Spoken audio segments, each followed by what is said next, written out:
Oh, welcome everybody to Sasa and Goff, a live recorded. I'm Sasha, And I'm Goff. and we are back this week on the Google Meets to talk about our favorite SNL skits slash maybe movies Yeah, maybe. slash skits that we don't like. A little bit of a SNL talk today. What we did was last week we decided that we were going to do favorite SNL movies with the specific criteria that they came from clips of SNL, Yes. from the actual sketches into movies. Well, after we did some research, after we announced it, we found out there was like 11 SNL movies I think, ever. like maybe an hour later or something, you're like, Yeah. upon my research, I've realized there's only 11. It's like, So we're still going to do favorites. We're still going to talk a little bit about the movies, but we decided to add in skits, and we'll get to it. We're going to be all over the place today's episodes. We are back on the Google Meats and Cheeses. Last week had no video. I'm not going to say who is to blame, but you could probably figure it out. I am known for my internet quality, while Goff over there. You always say that, I feel, on like every podcast, but your end always comes out okay. So I feel like you're just taking the blame and now you're tired of it and you're just like, you know what? Nah, Goff screwed it up. I just don't want anybody else to feel bad about it. But in this case, it's all you. This is 100% on you. At least we believe it is. And no, it definitely was. Hopefully this one's going better. So far, so good. So far, so good. You finally bumped up from 14.4 to 28.8K modem. So good job, buddy. Yeah. Anyway, how are you doing? It's Easter weekend. How'd that go for you? Not too bad, actually. We did our American Easter celebration yesterday. Went over by my parents. Pretty small function, which is nice. Just my parents, my brother Elf from Melmac, and my family. So that was nice. My brother did his annual Easter egg hunt, which he sets up for my daughters, it's kind of funny because they're 14 and 11 now. They're getting a little bit older. But there's money in those eggs, and they're starting to understand the importance of money. Before it was like all these past years, it was like we're getting them to do that, and they're just like, and it was just something to collect, money. But now, they're going to the malls with their friends and stuff like that. I took the girls to Enchanted Castle the other day, and it was like, hey, if you guys, I told them, I'm like, this is how much I'm spending on you, which is insane now too. But side story. $75 just for the three of us for our 3 game cards. Like I told them, it's like, all right, I'm going to give you each $25. And it's like, to them, they're like, is that good? Like they have no idea. Remember how much that was for us? Holy shit, $25, man. That was, you're at the arcade for the day. We got a bag of coins in our hand. It was like $5 probably. Oh God. Yeah. But anyway, so back to this Easter egg hunt he does every year.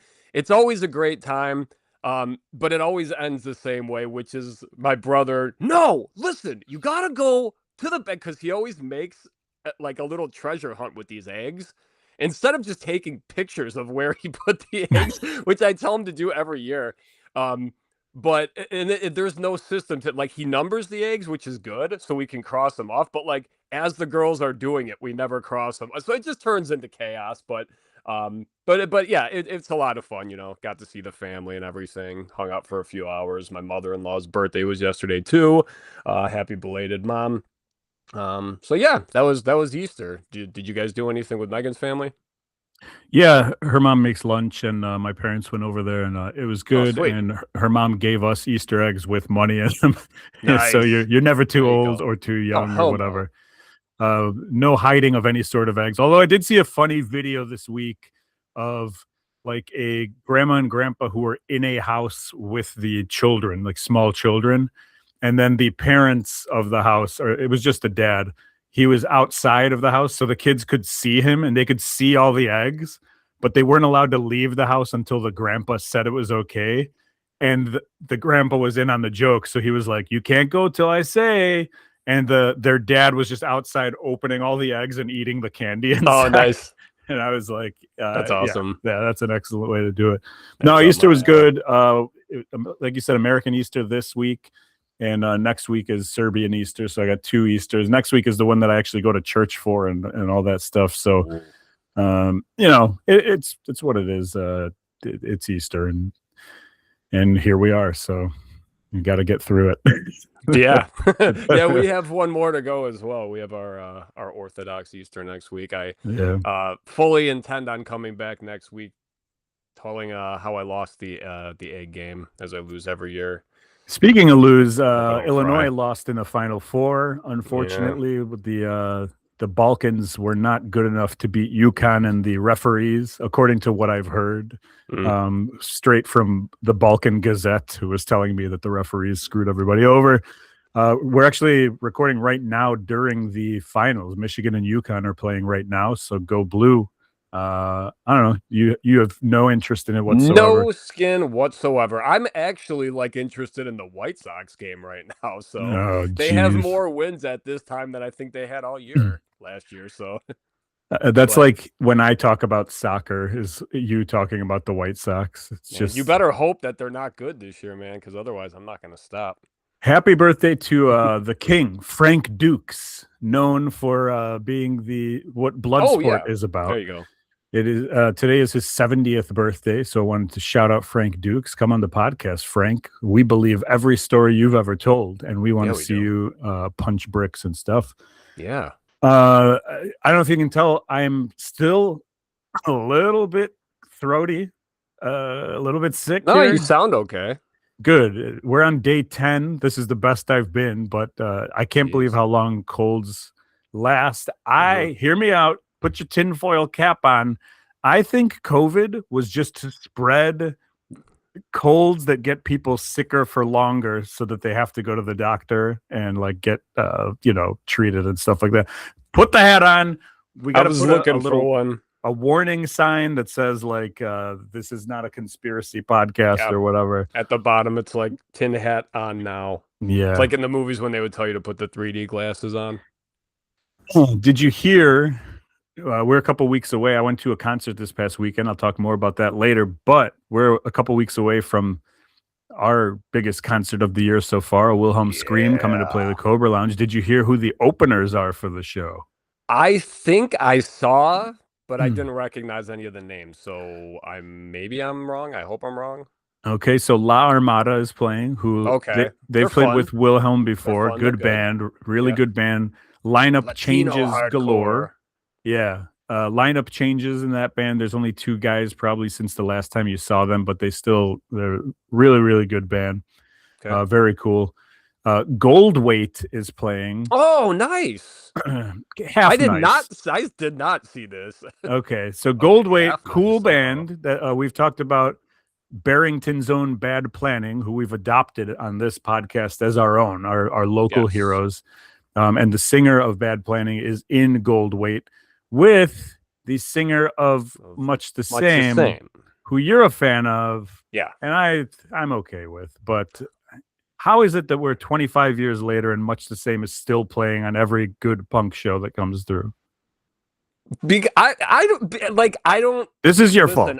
I don't love Much the Same, and to be honest with you, last time we saw them, which I think was with Wilhelm time at Reggie's or whatever, that was the first time I ever saw them and sang along with them. So I mean, this is just a band there's nothing special about them. They're just a punk band. That's it. They're fast, and I mean, they're another no use for a name if you ask me. So they're not like the best band, but I think they're good enough. I think they would love that you called them a no use for a name.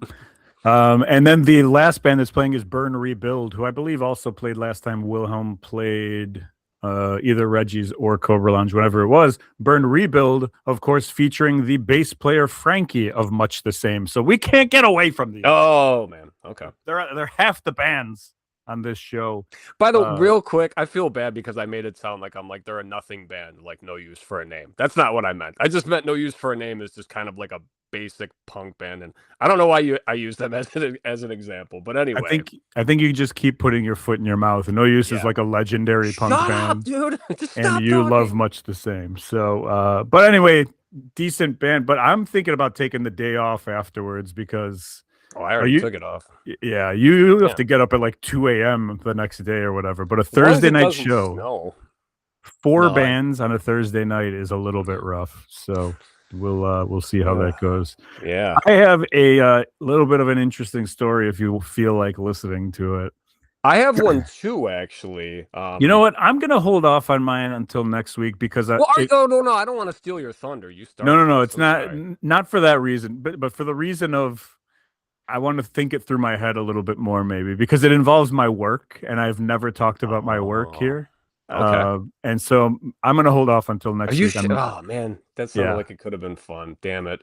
It's All right. it's a little bit nerve wracking, and it's not at all racist, which is probably Oh, what you might be what I was gleaming or whatever. expecting. Yes. No, not at all. But just an interesting story of something that I had to deal with, and it actually might go better on next week's episode with the Serbian Easter and church and all that kind of stuff too. So, Love it. the only thing that I have left for you, I wanted to play a real quick edition of a game that we've played on this podcast before. No, Sure. not Bradford Square, LA Fires, or Gaza. Jeez. Not that one. That was but I classic. do want to play Rank 'em with you. This is where I give you a list of things and you rank them for me from worst to first. And so I'm going to Okay. give you a list, and it is 6 things. Do you have a pen? I do. All right. 6 things that I want you to rank from least favorite to favorite, because you brought this guy up last week, or we were talking about hosts, whether it was last week or the week before. I don't remember. Okay. But we brought up Family Feud.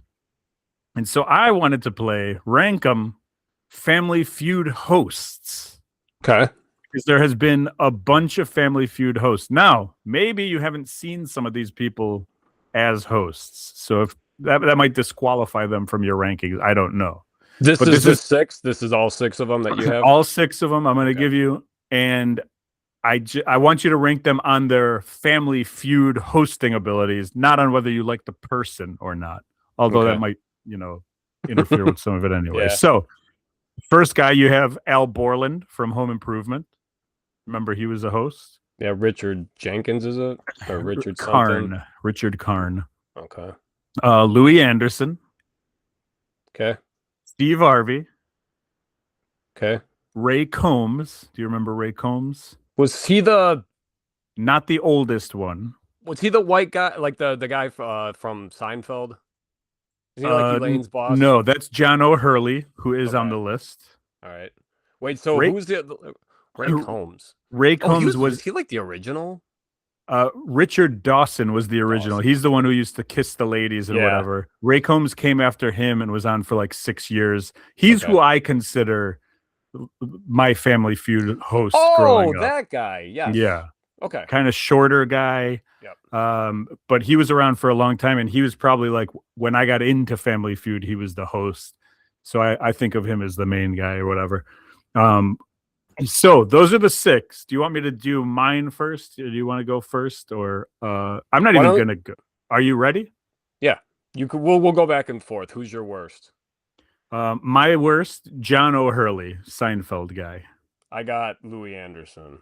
Wow. Are you not a Louis Anderson fan in general? Yeah, so I just think him doing the show, like, and I mean, yeah, like my next one, I think it was from last week. So I mean, like, but no, well, Steve Harvey. Okay. So I mean, like, yeah, those two, I don't think they're funny. Steve Harvey, I think, is funny. I'm not gonna lie about that. But as a host, I don't like him. I don't like him. I don't like his style. I understand how some people do, but to me, it's not. Like I said last week, it seems like all he does is reacts, and that's how he just gets like these huge laughs. Have you ever seen Baskets with Louis Anderson and Zach Galifianakis? No, I don't think I watched it. I know of it. Good show. Louis Anderson plays Zach Galifianakis' mom. Yeah.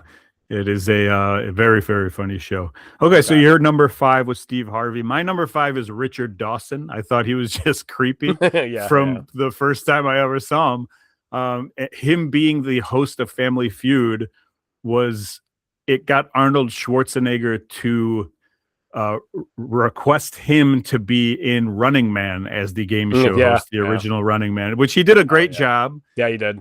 And he was a evil, game show host or whatever, but he was very, very good in that. But he, to me, a little bit creepy. So number 5, Richard Dawson. I'll go number 4, Al Borland. I'm gonna say 4 as well. Yeah. I like Al Borland. I like him in Home Improvement. Been watching it a little bit lately with Megan. But as the host of Family Feud, I was kind of like underwhelmed. He seemed like just a very safe bet. Safe, Yeah, yeah. like just yeah. Okay, Great word all for right. it. So then I'll say my number 3, and I'll go with Richard Dawson. Yeah, he Okay. probably should have been a little bit lower too because of his sexual exploits on the stage. My number 3, due to his sexual exploits on the stage, Louis Anderson. I do like Louis Anderson, not all the time, but one of my favorite Louis Anderson jokes, it was like how he would set up his show, stand-up wise. He would come out and he would, when he comes out, he's a big guy, so everybody notices immediately. And he would take the mic stand and he would go, "Let me put this over here so you guys can see me." Which is funny because the mic stand is skinny. You can see him. Come on. That was in the 80s, 90s. That's quality stand-up material right there. So number 3, Louis Anderson for me, which leads me to my number 2, which is Steve Harvey. Unlike you, I like Steve Harvey as a host. I think he's one of the best. I don't think he's the best because he's not my number 1, which is Ray Combs, for like nostalgia reasons. And I just think he was perfect for that show. So Steve Harvey's my number 2. And what else can you say? He's funny and I like him. Who's your 2 and 1? I guess, I think he just fell in. Well, 1 is Ray Combs, so 2, I guess, is Elaine's boss on Seinfeld, who, it's not like one of those, like, oh, I did think he was pretty funny, and I always liked the character on Seinfeld, Jay Peterman, so I think he just kind of, it was very similar to, like, hey, Elaine. Okay. So, yeah, thought he was and fun. Ray Combs, both of our number 1s, probably for nostalgia reasons, probably because he was very good at it. He's also known, I think the rumor was he killed himself. That's what I thought. On Family Feud, like in the room of family, like they opened the thing then and he was just hanging there. But I'm pretty sure that was just a like urban legend or whatever. He did, however, take his own life. But yikes. Very, very funny. He was a comedian, actor, all that good stuff. I think he was pretty young too. 56 to 96, so 40 years old. When he had passed away. Oh, I thought you were telling me that was like an estimate of how old he would be. 56 to 96, that's about how old he is. No, I feel like a poser because at first I didn't know who that was, but then he ended up being my number 1, and it was like, no, I just needed to know his name. I knew the guy you were talking about. So, anyway, really quick. Oh, first of all, I love that my name, the spelling of my name, is popular in the news again. And if you're not sure what I'm talking about, just type in Bryon into Google, and the first story you see will put a smile on your face. Anyway, do it. All right. Do it. All right. No, I got a quick little story, something that happened to us this week. We had an Uber Eats mishap, which sucks too because we tell ourselves all the damn time that it's just like, we're not going to go to Uber. We're not going to use Uber Eats when we're eating out, whatever. So we ended up getting Cooper's Hawk, which, there's a specific thing from there that I love. It's the trio medallion trio. I don't know. It's a steak thing, but it's awesome. So anyway, I was really excited about that. So we're like, yeah, you know what? We're going to splurge. We're just going to do Uber Eats. We'll let that. Plus, the good thing about doing Uber Eats is that those drivers are fucking cutthroat. So it's like, you'll probably get your food faster if they get it instead of you. You know what I mean? Because, like, you ever see those people? I feel like they've gotten a little bit better, and I hate to say those people. But yeah, Uber Eats and DoorDash people. Whew. Okay, so anyway. All right. So we order our food. We do all this stuff. Joni yells down to me and she's like, "Babe, there's a problem," right away. I'm like, great, this is what I want to hear when we ordered our food. So apparently she ordered from Uber Eats like the day before from her work. And so for whatever reason, it defaulted back to that same spot. So it said that the delivery had to go there. And once she realized this, she's like, ah, shit. She went in and tried to cancel the order. And it basically just said, if you cancel the order, you're not getting your money back. You're fucked. So we had to drive to her work, which was about 2 minutes away from Cooper's Hawk, to meet the driver, who actually, I think Joni said she tipped the driver $40, and then also like no, she tipped the driver like, no, sorry, the delivery fee was $40, and then she tipped the driver like 20, so it was $60 essentially that just went down the shitter because it went to the wrong location. Wait, the delivery fee is $40? Yeah, because we order from Cooper's Hawk, so it bases it on the percentage of the food. So That's yeah, nuts. like I said, it was one of those things where we're like, we don't care tonight. But then, when we literally, Joni had to text the driver. The first driver, actually, once you explained what happened, dropped it. He was just like, I'm not doing this. He was there already to pick up the order and just like, Wow. yeah. So then someone else picked it up and she had to text her like, hey, we will meet you at this school. We're in a black car, da da da. So it's just a total waste of time and money. It fucking sucked. And yeah. Did you get your medallions? Yeah, they were still delicious. The food was Okay. great. So I'm happy about that. I refuse to use Uber Eats or any of those Grubhub, whatever they're called, any of them, because the one time that I've tried using it, I was like, what are these ridiculous fees? I will just drive to the place. I have no interest in, call me cheap or whatever you will. No, but I think that's insane to pay those prices. Although if you're just like, yeah, it's one of those nights. But my neighbors, they get like multiple Uber Eats. I mean, it's just nonstop. Their groceries, their food deliveries, like, and I feel like it's getting way more popular that people are doing that. I'm like, that's not what you should be doing. But I guess if you got the money, go for it. Yeah, absolutely. I'm a poor man, so I will keep driving my own vehicle to the 7-Eleven to get me a Bear Claw or whatever. Hell yeah. All right, well, that's my story that I had to push yours a week back. It's okay. Sounds good. I love it. I'm glad you got your medallions. And now it's time for some thumbs up, thumbs down, where we talk about what we're putting inside ourselves this week, whether it is art or music or food or products or whatever it is. I got a couple for you here. First and foremost, I'm going to start off with a comedy special I watched. I was really excited to watch this guy. His name is Chen. He is a Asian guy from Australia, Chinese guy from Australia. And the Netflix special is called Funny Garden. Now, I know this guy because I've talked about the Mint comedy app on this podcast a couple of times, where I get to watch every Thursday night. They have, live from the Comedy Cellar, and you just watch these live shows. And this is one of the guys who's pretty consistently on there.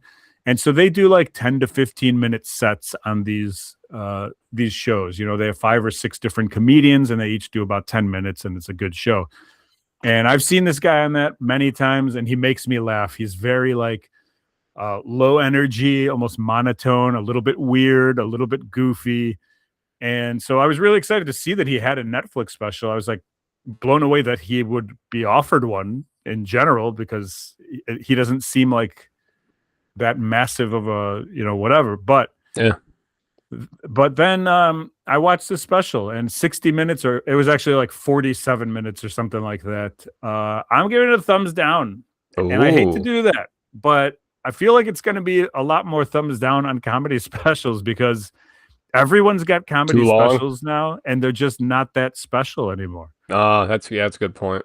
I'm not breaking any news here. That's been said by a lot of people a lot of times, but I'm actually starting to feel it. Like, okay, I like this guy. I would go see this guy live. I've got no problems with his comedy, but it was just another special. It wasn't, there's nothing that stuck out from, let's call the Pete Holmes. I gave it a thumbs down. I love Pete Holmes. Both of these to me were like, it's guys putting out specials because it's just what you do.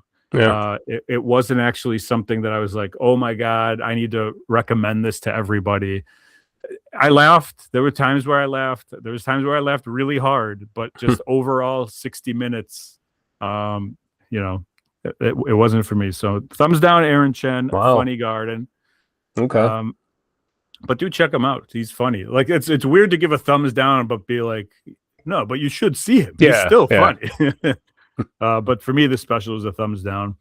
Okay. And then now I have a multiverse thumbs down here. Don't get excited. I have not watched any of your Marvel movies. Hey, but you know what we're talking about. No, I think I just used the wrong word, but I went to a concert this weekend and there were 4 Okay. bands that played. So I'm giving thumbs up and thumbs down for the 4 bands. Gotcha. Okay. So I went to a hardcore show. Me and producer Tony went to Concord Music Hall to go see Drain, No Pressure, Haywire, and Secret World. And this was a hardcore show. And actually something happened this week. A big name in Chicago hardcore, I think he was guitarist of the band Harm's Way, who's a pretty big band. They played Riot Fest and stuff. They tour extensively. And this guy's he's got tons of hardcore friends who are professional wrestlers and in other bands. I've been seeing his stuff all over the place. Like the band Lamb of God, posted about him. Brody King and Alistair Black, who are, WWE and AEW wrestlers, were posting about him. Every local band was posting about him. The singer of the Swellers, him and the singer of the Swellers made a metal guitar pedal together, and so this guy passed away. So he was talking about it. Oh, okay. I was waiting to you just when you said this guy passed away, you hadn't said it yet. That's why I was like the build up. I was just like, what? Okay. So this guy has passed away, and all these people are saying their goodbyes and everything like that. And apparently, it was a mental health situation, which you don't like to hear. But literally every band stopped playing at some point and just talked about it and about, if you need help, please reach out to the band. If you need to reach out to a friend, if you're somebody, just call a friend who you haven't talked to in a while because you don't know what's going on, and all that kind of stuff. So it was a special show because it was 2 days after this guy had passed. Yeah. And every band was feeling it. You could tell. It was also a special show because this was a kick-ass show. This was top to bottom. The only band that I really knew was No Pressure, and I only know a couple of their songs. I'm not a huge No Pressure fan, but them, Drain, and Haywire, thumbs up to all 3 of those bands. Secret World, the opening band, they were from Australia. I guess I'm giving all Australians this I guess a thumbs down, but they were not my cup of tea. They just seemed kind of bland or whatever. But my cousin Nick was telling me they're like a super group, like some kind of hardcore super group from Australia, whatever that means. Me and producer Tony were not too impressed with what they had. Not that they were bad, but it was just kind of nothing to write home about. Haywire has been blowing up. I've been seeing their stuff on Instagram for a while as one of these just hardcore. I described them as an oi punk band, which probably turns you off, right? You're not into oi punk. I think of Rancid so right away. So it's okay, but no, I'm thinking more like Agnostic Front, yeah, Murphy's Law style, and this is what Haywire is, except it's not just that.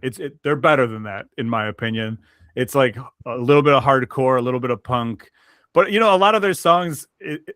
I was trying to explain it to Tony, and I was like, I don't mean to sound bad because these guys came out and kicked so much ass, so much energy. The singer is awesome, just sprinting back and forth. They were so good.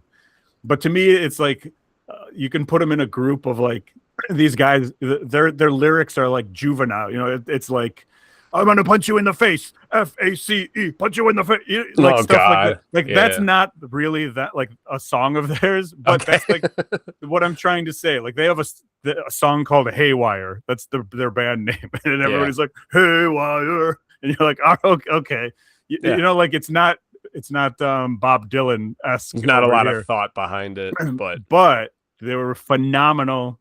And I don't mean to downplay them by any means because they were absolutely great. Then No Pressure came out, and I was like, how are they going to try and top Haywire? Because Haywire, ball of energy. And No Pressure came out, and they are more of a Set Your Goals pop punkish. I've heard with some fast drumming. And they came out, and they opened with a old Fall Out Boy song. But they came out, and they kicked ass in their own way, which is cool to see when it's not a show of 4 of the same style bands. Yeah. But everybody's into everything that's going on. It's so cool. And they were great. The singer was great. Guitarists were top to bottom. So good. Oh yeah. And then the whole reason we were there was because producer Tony had seen this band Drain when he went to the Louder Than Whatever Fest down in Kentucky last year. He randomly saw this band, and he goes, "Dude, you got to go see these guys." So I'm going to watch, and I've only heard a couple of their songs, and they're kind of like thrash metal-y. They reminded me of Municipal Waste. If you're familiar with them. Yeah, absolutely. Yeah. That's a great call. I couldn't think of a band. I was kind of like, they're a little bit Pantera-ish, but then they play like hardcore at certain points. And then so they were a little bit all over the place. 3-piece, 4-piece band, but only one guitarist in that band, which is insane because he had 12 cabinets. 12. Oh, geez. 12, 6 on this side of the stage, 6 on this side of the stage. The bass player just had his one speaker. The singer, insane ball of energy. These guys are from Santa Cruz, California, which is like Northern California. And they're like, the singer is dressed like a surfer. You know, he's wearing shorts and like a white shirt. Oh, God. When I think of Santa Cruz, I think of skateboards, you know. I totally think of like skateboard surf culture. And so he's surfer, but then like the other two guys, one of them was dressed like old school Pauly Shore Weasel, you know, headband, jeans, vest. And then the other guy looked like Ron Jeremy if he was in Metallica during like the Kill 'Em All days. Like, it was awesome. Just an eclectic group of humans. And not only that, but before they even started, they brought out like 12 fake palm trees. They brought out a lifeguard stand, surfboards. That's awesome. They had a mascot that was this guy who was like a shark, but like a boy, like a shark man. I don't know what he was. But he was running around humping people and just like throwing people off the stage. Hell yeah. It almost had a Guar aspect to it because it was like a lot of show too, but the music was really good. It was better than Guar to me. And these guys kicked some serious ass. Nice. At one point in the show, the guy goes, "Hey, bartenders, how are you doing?" And the bar, me and Tony were on like the first balcony straight back, and the bar was right under us. And the bar is like 100 feet from the stage. I mean, it's quite a distance or whatever. And the guy goes, "Tip your bartenders. In fact, I'll do it for you." They brought out a surfboard. The guy laid down on the surfboard, and everyone carried him to the bar while people were throwing money, and he was catching it and singing the song. By the way, that's awesome. And then he like landed, put all the money on the bar, and then went back. And people were still chucking money at the bar. Hilarious, amazing. That's amazing. That's a good. There was one guy. He had to be like 60 years old. He looked like Jeffrey Epstein. I will post the clip on YouTube. He jumped up on stage diving. This guy Epstein. We found him. He loves hardcore music. Alive and well. Cruz. Yeah. These guys. I'm not going to say they blew the other guys out of the water, but they held up their bargain as a headlining band. Nice. All 3 of those bands kicked ass and could have headlined the show, and I absolutely loved it. Drain was fantastic, and so we're like, I mean, it's tough. He's like, there's 1,500 people here at this show. I mean, sold out. It was crazy, and Tony's like, we should go see him next time, and I'm like, next time is going to be at a way bigger place. Yeah, next time's going to be opening for Turnstile. Yeah, I mean, they were awesome. So thumbs up Drain, thumbs up No Pressure, thumbs up Haywire. Unfortunately, thumbs down Secret World, even though they weren't bad. They just didn't stick out to me like the other bands did. And that's all I got. What about you? All right. So I got 2 things. The first one, I'm not going to spoil. I'm going to give my thoughts and some things. It's Jury Duty Season 2. Okay. Jury Duty presents Company Retreat. We talked about this. Obviously, you haven't watched it yet, I'm assuming. Correct. Okay. So, yeah, this dropped a couple weeks ago, actually, but it came out like 3 episodes and then 2, and then I think the final 3. So I finally got to watch all 8 of them. It was very good. It's tough because you can't watch this without comparing it to the first season. And the first season just had so much magic to it. And this one does too. And they got away with it. They pulled it off. I mean, I'm not spoiling that. Obviously, they came out with this show. But it's just, I feel like maybe if this one came out first, then maybe we'd be feeling that way. However, I just think like the characters from season 1 were better. And which is weird saying characters because like they were basically in a, you know, it's still Yeah. so weird to me watching this show when it's like the main character is not even on screen and they're still acting, knowing Yeah. that they're in a reality show. It's just because they're making a show for us, you know, Mhm. and it's very entertaining. So there actually are a couple actors in this though that I recognized, and I'm just kind of thinking it's like they got to be careful. Like I know some of these actors, it's like one of the guys was Ian. I forgot his last name. He's in that very funny Conan skit, the famous one where he's like, he's the dog trainer, and the dog pulls out a gun and shoots the guy. Oh, okay. That guy, Ian, I forgot what his last name is, but he's a very big character actor. Like they put makeup on him to make him look older, but I recognize his voice right away. Okay. And then a crazy one too, crazy pull because we talked about this many months ago.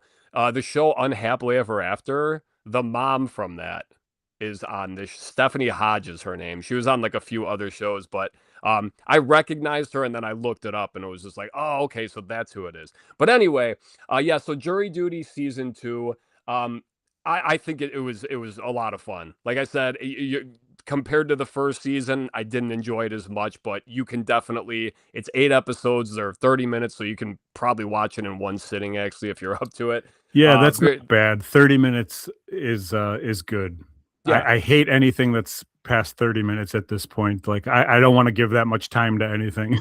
yeah, and they one thing I will say about this is it seems like the way that they set up this whole season, the position that this guy was in, is that it was a little easier for them to make him a good person. Like the things they were basically telling him to do, because he was an assistant.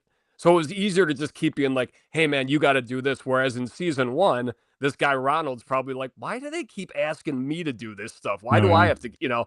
So anyway, thumbs up for Jury Duty season 2. It's on Amazon. And then the second one, we're just going into the classics movie vault. Big thumbs up for Fight Club. We're watching that at work right now. I haven't watched it. You know what? I'm not gonna lie. It's probably like a year. I was gonna say it's been a while, but anytime this movie is on, I'll watch it. Anytime I see a clip or anything on, reels, whatever, I'll watch those on YouTube. I fucking love this movie. I think Brad Pitt is just, and this is the movie when it's like guys that are just like, hell yeah, Brad Pitt, because he's such a good looking dude and everything. It's like, watch Fight Club. That's why. I He's have just like, never seen it. oh my God, dude. It's like, honestly, it's so much more than just like literally guys beating the shit out of each other. I mean, like, it's such a well done movie. And I don't know, there is a twist. I don't know if you know that. I'm not going to spoil Nope, that, don't spoil it. but Don't I, spoil it. I really think you'll enjoy this movie. Like, Brad Pitt and Ed Norton are just like Brad Pitt is, it's an all time role. I mean, he's just such an asshole. And I mean, he's so funny. And oh my God. Yeah, you got to watch it. I, Meatloaf's in it too.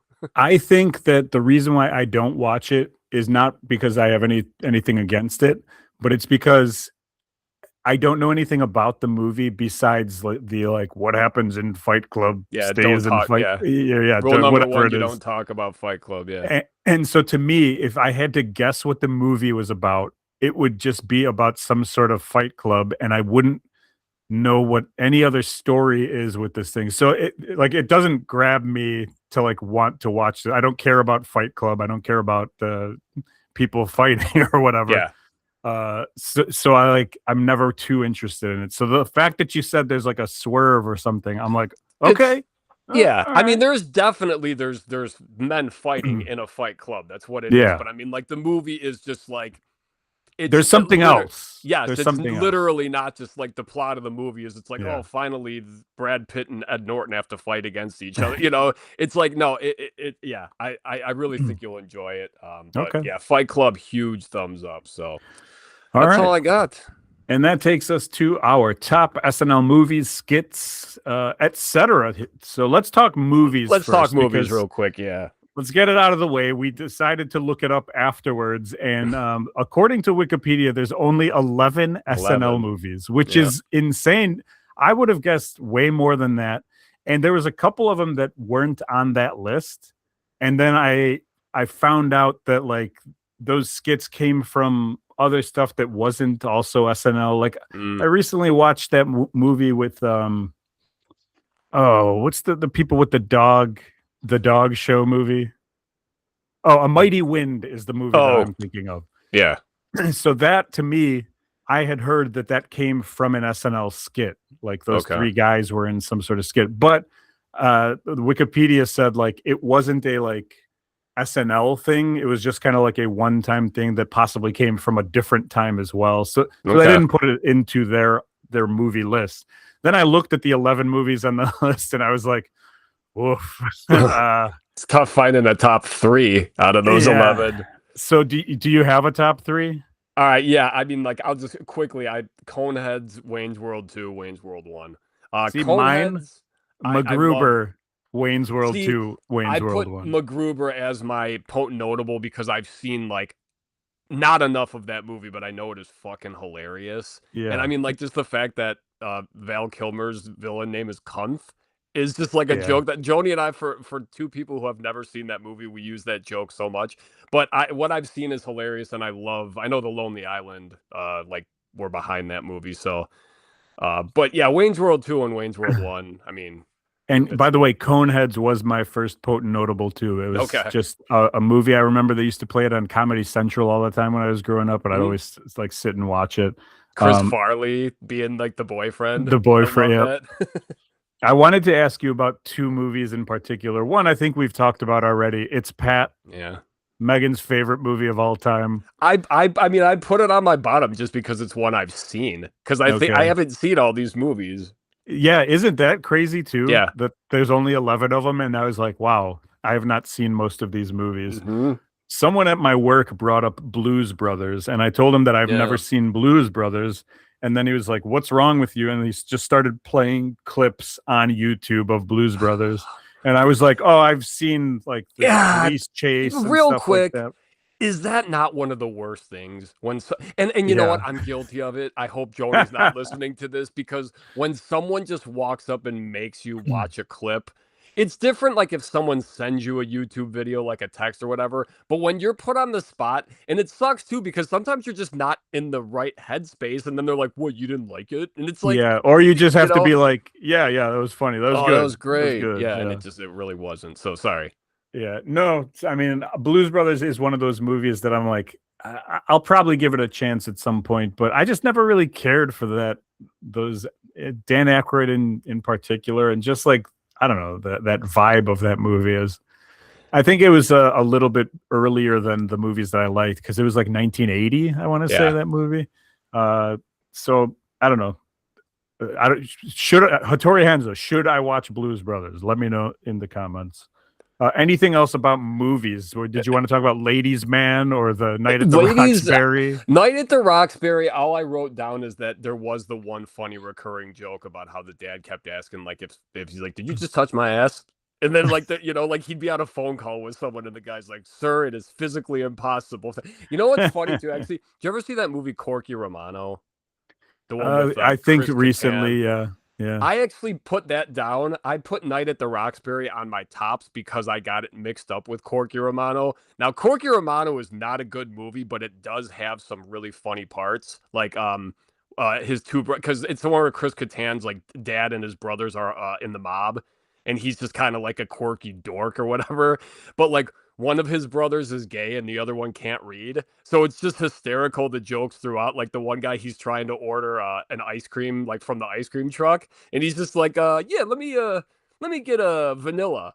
And the guy's like, just whatever's on the side, sir, and it's just like, or no, I'm sorry. It just says chocolate, vanilla, strawberry. And he's like, let me get a butter pecan. The guy's like, just what's on the side. He keeps, that's a good joke. But you know what? I take it back. I have not seen Corky Romano. I think there's I watched really funny scene too where he's on coke. There's some, what's like a Rob Schneider, Deuce Bigelow is what I'm thinking of. Oh God. And after actually there was a couple funny lines in that, but after seeing Deuce Bigelow, I was like, I don't want to see anything with people who I wasn't really a big fan of on SNL. So Corky Romano, sorry you didn't make the list. And Deuce Bigelow 2 also did not make the list. What? Yeah. Anyway, that's it about the movies. We can't talk about it anymore. There was the Molly Shannon superstar movie. There was Ladies Man with Tim Meadows. After that was made, it took 10 years for them to make another movie, and that movie ended up being MacGruber, which was okay. That was an okay movie. There was a lot of funny stuff in there, but kind of stupid, kind of funny. Very good. Anyway, let's move on to our skits list, and now we did top fives. So I'm going to start off with my number 5 here. Okay. And I'm going to go with, I've talked about this one recently because I came across it and I made people go out and watch it, and it's bumped up in my ratings, and of course the recency bias, but the Falconer time machine skit is absolutely one of the funniest things that I've ever seen. I can't believe how many actors they got for that. I know, and it was perfect. It was such a perfect dumb skit, and I love the special effects that made the thing even better. I'm going I think I hated every other Falconer sketch, but that one in particular, number 5. You know what? Actually, if you look over my shoulder here, this guy right here is a Falconer. No joke. Oh, great. His name is Chip Raptor. Anyway, all right. My number 5. I got an old one here. It's my my boy Tom Hanks. It was a recurring role, but I'm just talking about one specifically, and it was Mr. Short-Term Memory, the one where he's on the game show. Did you ever see this one? It sounds familiar, but I cannot think of it. All right. So actually, I say a recurring character. He did it like twice. I had to look it up. But anyway, he's just they don't explain what happened to him or whatever, but he just has short-term memory. So it's like he'll be standing there and it's like all of a sudden, you know what? Guys, I'm going to have to disqualify myself because someone wrote the answer down for me. And it's like every 10 seconds he has to reset, and Phil Hartman is the host, and you can just see him getting like so frustrated. It was a really good one, but yeah, then obviously Tom Hanks is great. My number 4 is going to be one of them. I sent it to you yesterday, actually, because I'm not sure if you had ever seen it before. And it's one of my favorites, and it's Bill Hader in a spelling bee skit where it's very, very funny. He's just a kid in a spelling bee or whatever, and the guy goes, "Your word is business," and he goes, "Okay, business. Can you use the word in a sentence?" Like all those spelling bee tropes. At one point he goes, "Can you spell the word?" Can you spell the word? No. Yeah, it's great. And then he starts spelling the word, and for 1 minute and 20 seconds, he's just spewing out letters. He is not even coming close to spelling the word business. And in jokes like those, it gets to a certain point where you're like, okay, I get it. And then it continues, and then it gets funny again because he's still going. He's not breaking. He's not laughing. He says Q like 11 times in a row at one point. And then at the end, he's confident that he finishes the word and goes, "Business." And the guy goes, "Wrong." Nope. It's so simple. Wrong. And then it busts into a Jack Black Tenacious D like song at the end of it. So it's just a completely random sketch that I think had to be close to the end of the show. Because it's just so weird, and I love it. So check out Spelling Bee with Bill Hader if you get a chance. All right. This would be my recency bias. It's the Californians, specifically Stuart Has Cancer. Okay. This one, it's or Fred Armisen, what are you doing here? When Bill Hader and Kristen Wiig are just losing it, like trying to keep up with him.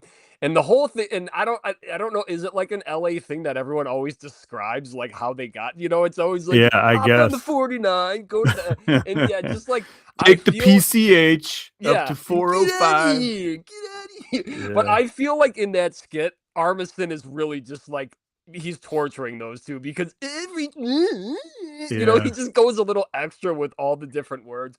But then like as the skit just keeps going on, and then you Josh Brolin's the doctor, and it's just like, oh, you have cancer, but it's okay, And then later on, you got Kenan Thompson as like the black surfer dude. He's got like the little like the soul patch, but And every 30 seconds, they cut to the mirror because it's a soap opera, and they're all trying to fit in there. Yeah, it's I think that Kristen Wiig, that accent. I mean, like the "What do you cry, star?" yeah, It's amazing. They're laughing the whole time they're doing it. I love it. It's just such a great skit. Davan. Yeah, Yeah, it's excellent. It's actually my number 3, so I don't have much to say about it. And honestly, I wasn't gonna pick one sketch. The remaining sketches that I have are all recurring sketches, and I love all of them. Okay. So my number 3 is Californians. So what do you got? Okay. My number 3 is actually my favorite. I don't know. I'm counting the digital shorts. Yeah. So Jizz in My Pants by The Lonely Island. You've seen this one, correct? Yes. I just love that Andy and Yorma Taccone, they're like cheesy Euro trash, like kind of, I don't know, it's like laser music basically, but the fact that they're using their accents to make rhyming words, it's like last night I saw a film. If I recall, it was a horror film. It's so good, saw a film. And I love The Lonely Island. I think they're great. Justin Timberlake in the video as the janitor, just for a second, and yeah, it's a great song too. Digital shorts. If you go down the rabbit hole of digital shorts, I mean, there's so many good ones. Well, that's what you told me about the Seth Meyers and Lonely Island podcast. It's fantastic, where they talk about every single one of them. Like, yeah, I just listened to the one recently where they talk about Hot Rod. It's basically just all their work. So MacGruber's an episode too. Yeah, if you're into like the nerd stuff behind these skits, it's a good one. My number 2 is What's Up With That with Kenan Thompson. I absolutely love all of these. They always include 3 people sitting there. Kenan tries to get to them, but then busts out in song every time. And then the song keeps getting longer and longer. There's backup dancers. There's just complete randomness going on. Special guests coming out and continuing parts of the songs. Jugglers, John Stockton dribbling a basketball. It doesn't matter what it is. It is just absolutely, it's mayhem. And then he never has time for the guests. And the last guest is always Lindsey Buckingham. Oh, I'm so sorry, Lindsey Buckingham. And he's always angry. It's Bill Hader or whatever as Lindsey Buckingham.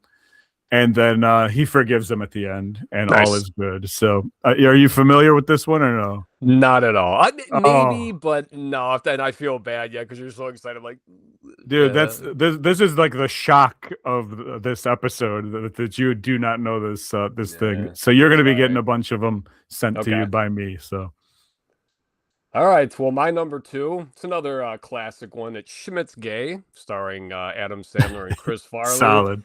Always been. I just the whole playing Van Halen. Oh, beautiful girls. Yeah, that part, like you're talking about, the flipping the eyelings.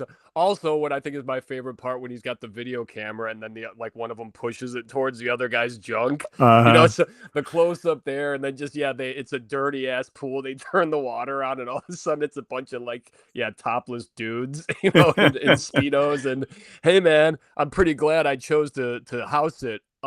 Yeah. Fucking classic. Yeah, just a 90s gay joke for a minute is absolutely great. Schmidt's Gay, a gay beer, by the way. So my number 1 is going to be The Culps. And I don't know if you know who this is, but they're Marty and Bobby. This is the lounge singers, played by Will Ferrell and Anna Gasteyer. Yep. And they reprised this role, if that's the right word, for the 50th anniversary. And they absolutely destroyed at the live show that they did. To me, every time this was on, I had to stop and I had to watch it, because it's like music related. They're both hilarious. They're both very good singers in different ways. Anna Gasteyer can actually sing.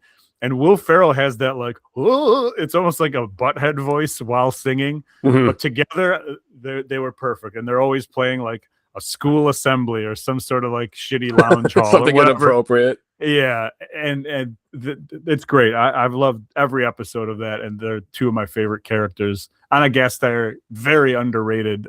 She is character on SNL. So that's my number 1. Okay, my number 1.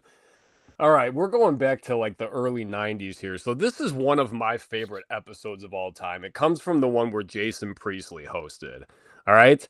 Jason Priestley, Brandon Walsh, of course, from 90210. This was a skit where they played the New Kids on the Block. They were on Arsenio Hall. Arsenio was played by Chris Rock. And it was amazing because they gave him like finger extensions because Arsenio's got super like Oh, big yeah. hands. So Chris Rock, you can see his fingers like jiggling like in the back. That's You know, funny. when he's like pointing at him. So anyway, the New Kids on the Block. Jason Priestley as Joey McIntyre, Dana Carvey as Jordan, Mike Myers as Jonathan, Rob Schneider as Danny, and then Adam Sandler as Donnie, which is great because Sandler's like a total like, yeah, everything's just like, yeah, word, like after everything. And like it's so fitting that Rob Schneider's Danny, the one that everyone hates anyway. But it's when they're going through the introductions, you know, it's like all the girls are cheering and he's just like, I'm Danny. And there's like no, because I don't know if you remember, like Danny Wood was just kind of the ugly He's like one. the boring one. Yeah, but like when they actually get up and they do a song, it's so good and they're like choreographed, like because they're all bragging about like because I think there was like a controversy at the time going on that the New Kids on the Block were like.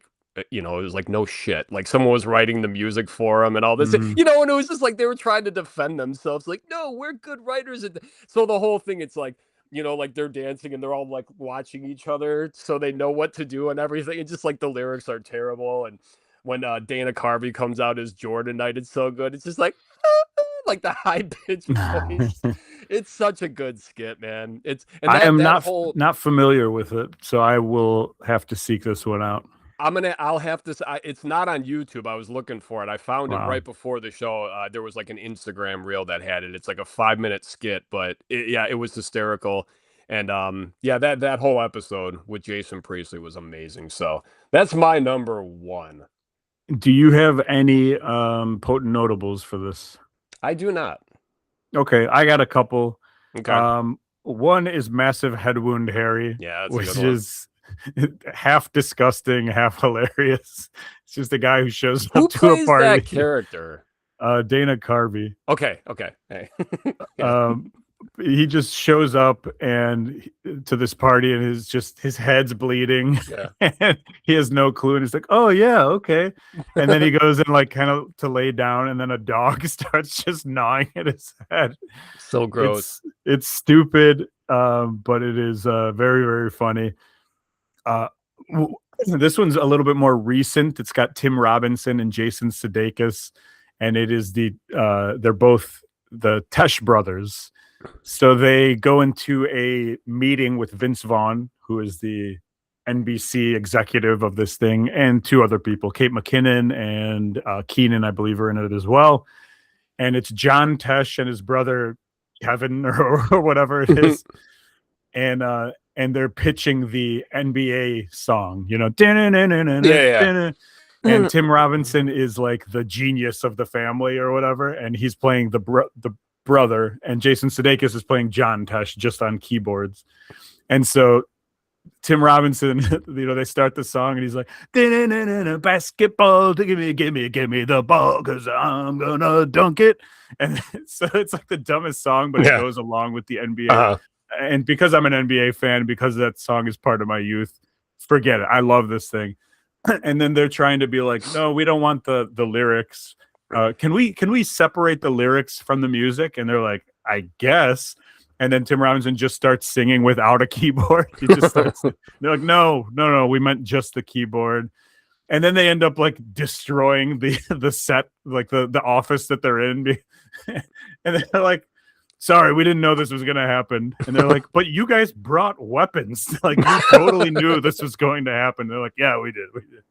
It's dumb. It's probably not one of the greatest clips of all time. I think I have seen that one, actually. Yeah, it's more recent and very, very funny. And then the other one that I was considering putting this in my top 5. I think it's really funny. Jonah Hill is in it. This is a digital short. And Jonah Hill is sitting with Andy Samberg. He calls him to like meet him. And he ends up telling him that he's like in love with his dad. And he's been seeing his dad like behind his back. And it is a 5-minute sketch that is very, very funny and a amazing twist at the end that you don't see coming. Okay. So I'm not going to spoil it, but I do think it's absolutely worth watching. Jonah Hill telling Andy Samberg that, like, oh yeah, remember when we went out with your family the other day? And he's like, yeah, my mom said you were funny. And he's like, yeah, well, me and your dad, we went out afterwards, and we were drinking, and hilarity ensues. Jeez. So, all right. yeah, the Jonah Hill and Andy Samberg's dad sketch is very, very good. Which takes us to our least favorite. Well, you know what? I'm sorry. Actually, No? I remember I had 6 written down, so I do have one potent notable. Okay. It's kind of off the top of my head. It was the one when The Rock was the host and he was playing Clark Kent.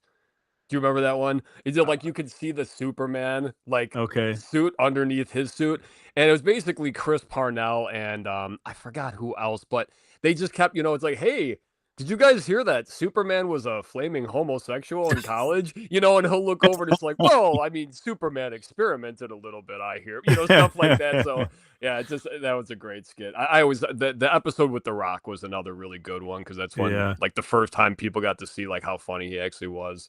Peyton Manning as well did some excellent stuff. The United Way sketch where he's like with a bunch of little kids and he's like the whipping dodgeball one. Yeah.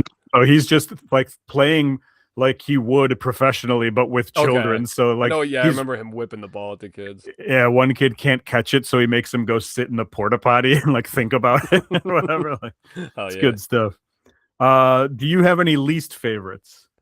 I just because I didn't have any, and then when you said that you had some, right at the top of my head, I just thought of a segment, and it is Superstar with Molly Shannon. I always fucking hated that.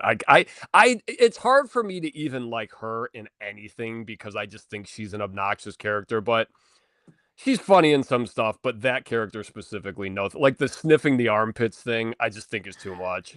I'm with you. I never really liked that one. I do like her in other stuff, but that for me has never been one of my favorites.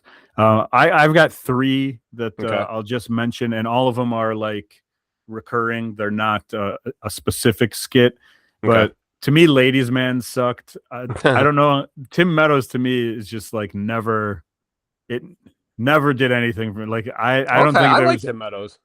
I like him. I think he's like in The Office. I like him in acting stuff, but on SNL, there's nothing that ever clicked with me. And Ladies Man, I thought was horrible. Like I never laughed at anything on Ladies Man. Yeah. Number 2, Appalachian Emergency Room. This is a Chris Parnell skit. Or I call it a Chris Parnell skit. It's an emergency room like somewhere in the South. And Chris Parnell always comes in with something that's stuck in his butt, and he doesn't know how it got there. And they know him already because he's got something there and whatever. It was just always kind of gross and not funny. And then number 1, Christopher Walken, The Continental. It was a camera that would follow him, like he was having a conversation with the camera.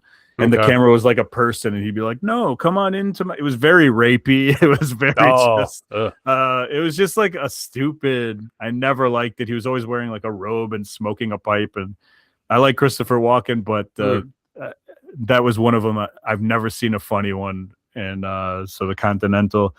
A couple of potent notables for me: Space Cats. It's kind of dumb, where they use.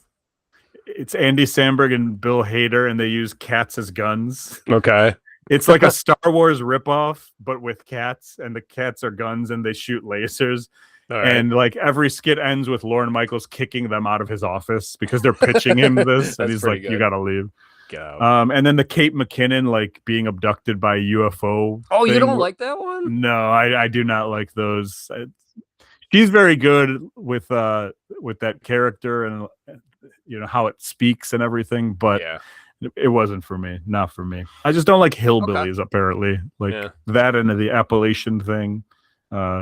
Keep it away from me. I feel I can see what you're saying with that Kate McKinnon thing. I think sometimes that's another thing where she's just trying to just go as far as she can. Like sometimes like I said with the not the that that's Molly even a Shannon bad thing. thing. It's just No, but like sometimes it gets to where it's not funny anymore, and so I get what you're saying. Can we just give a quick shout out though to Toons is the cat? We have is Toons is before your time? What's Toons is? Toons is the cat who could drive a car. Man, I see. I used to watch like old SNL. Okay. Toonses was, well, this is still like Dana Carvey and those guys era, but Toonses was literally a cat that they would just have driving a car, and it always just fucking drove off a cliff at the end. And there was just a huge explosion. It was so dumb. It was just like, yeah, Toonses the cat who could drive a car. Also, Deep Thoughts. We gotta give a Oh, shout great out call. to. And Yeah, then great also call. Celebrity Jeopardy, just a Yep. great segment. But Yeah, 100%. There's so many good SNL skits over the years too. It's like we could do this list in 6 months and it might be something different. totally. There was a really, really funny one this past weekend too. Jack White and Jack Black were on, and Okay. there was a skit with Ashley Padilla, who's probably the best person on SNL right now, and a lot of people don't know who she is, but she is very, very, very funny in everything that she does. So seek that out or don't, whatever. Anyway, that's it for the show. We've gone over an hour, like some sort of maniacs, but we didn't have any video issues. So no, I think we're good. We get to see our faces on the YouTube this week. Next week's episode, we're just going to surprise you at this point, I think. Yeah, I think that's, yeah, unless we come up with something clever, but we're not clever people, so we got Nope. So we'll see you next week, and we won't be clever. Later.